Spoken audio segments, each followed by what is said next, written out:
Bonjour. Alors la question du jour c'est faut-il lutter ou comment lutter contre l'agitation mentale?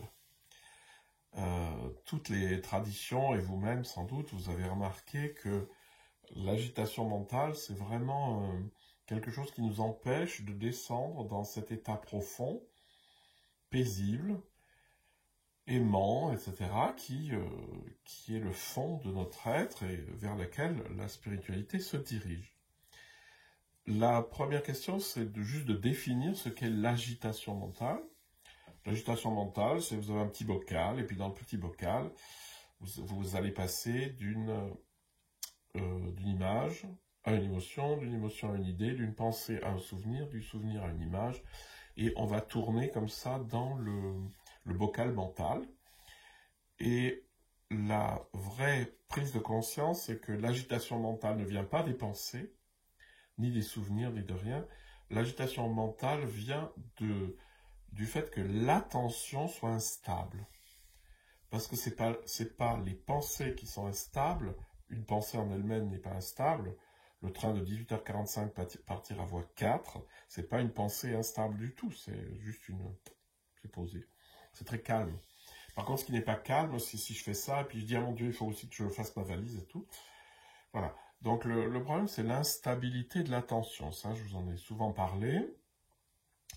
Et je vous ai déjà dit que l'attention se travaillait dans le corps pour approfondir les perceptions, pour canaliser l'attention et pour élargir l'attention à la dimension du monde, pour qu'elle devienne la conscience large. Il y a plusieurs écueils dans la lutte contre l'attention. Déjà, c'est de ne pas se considérer comme le warrior qui va lutter contre ses pensées et contre son agitation mentale, parce que ça ne marche pas.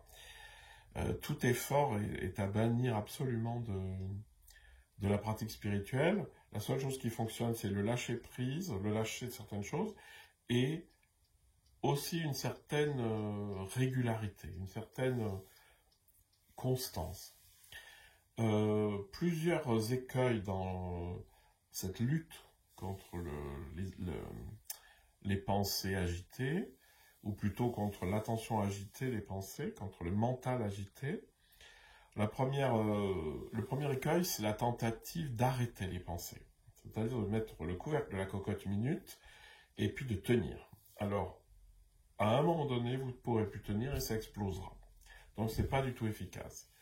La deuxième, on utilise une très belle image que l'on trouve dans le zen, c'est de laisser passer les pensées dans l'espace mental comme des nuages dans le ciel. Là, j'ai des nuages devant moi. Alors, c'est juste dans la mesure où ce qui est important, c'est de ne pas s'accrocher. Alors, évidemment, un nuage, c'est bien parce que vous ne pouvez pas vous accrocher.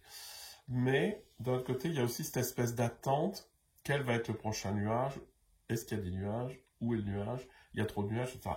C'est en fait de trop s'occuper encore des contenus de pensée.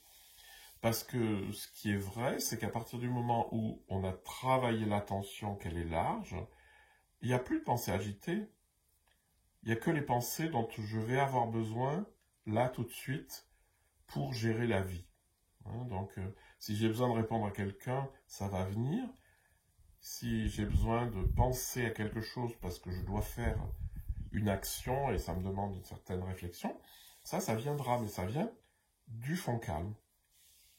Donc cette représentation d'être posé là et puis de regarder dans l'espace mental et d'observer les pensées, c'est encore trop leur donner d'importance.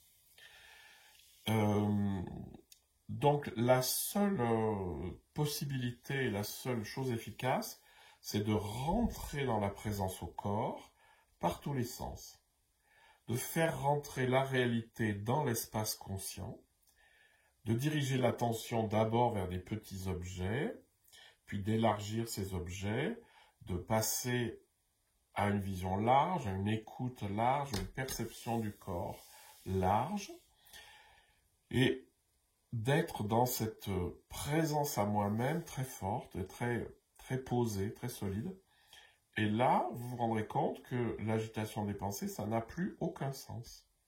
C'est qu'on n'a ni à lutter, ni à rien faire, ça n'existe plus. Faut pas oublier que toute cette agitation n'a aucune substance, c'est juste de l'information qui est mal gérée. Donc, quand je suis posé dans mon fond calme, ça disparaît. Et comment me poser dans mon fond calme? En étant présent totalement à mon corps et aux perceptions qui m'environnent. C'est tout.